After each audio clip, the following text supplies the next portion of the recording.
Guys, meron ako challenge sa inyo. Kaya niyo bang pinturahan ng polka dots, ha? Polka dots ang papel na ito in less than 5 minutes. Oo naman, kayang-kaya namin yan, di ba? Yes! Kung sama-sama kami tatlo, wala pang 1 minute, tapos na yan. Teka lang, hindi pa ako tapos. Ito, tingnan nyo, yung papel na ito. Wow! Itong papel. Polka dots, ha? Sandali, Yung mga bilog-bilog. Ano yung polka dots, di ba? Sandali. Ang laki ng papel. Kulang ang 5 minutes. Baka kulang pa 5 hours eh. Okay, using these materials, ha? Bubble wrap, poster paint, scissors, tape, paintbrush, and Rolling pin. rolling pin. Parang may idea ako. Why not Okay. i-tape natin ito dito sa rolling pin? Wow! Tapos, dito namin ilalagay ang pintura para magka-polka dots ang papel. Oo! Yeah! Nakakuha mo. Ayun. Parang pwede, ha? You have less than 5 minutes. Okay, ready, set, go! I try. Hey.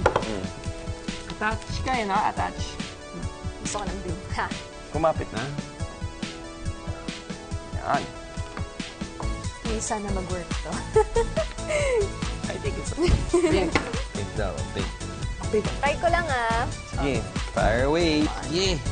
Isama natin, Alodia. Kayang-kaya natin yan. Dagdagan pa natin yung paint. Kapalan yung Sige. paint. Kailangan mag-refill ng kulay. Kompleto na ba? Sige. Isang ikot lang.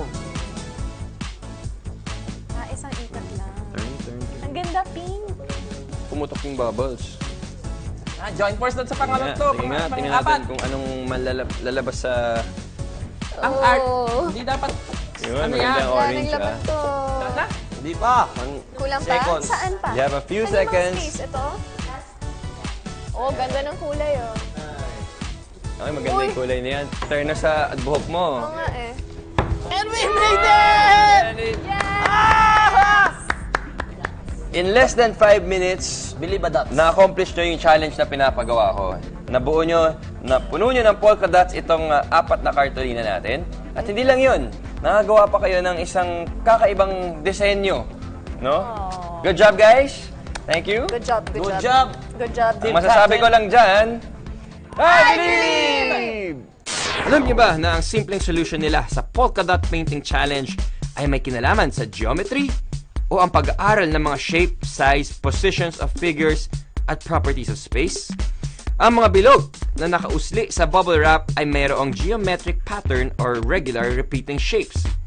Ang rolling pin naman ay mayroong rotational symmetry o ang property ng isang shape to look the same kahit paikutin mo ito. Pag inikot ang rolling pin na binalot sa bubble wrap at nilagyan ng pintura, paulit-ulit nitong nalilipat ang dotted pattern mula sa bubble wrap papunta sa papel. In one move, malaking area ang nako-cover nila, kaya natapos nila ang challenge in record time. I believe.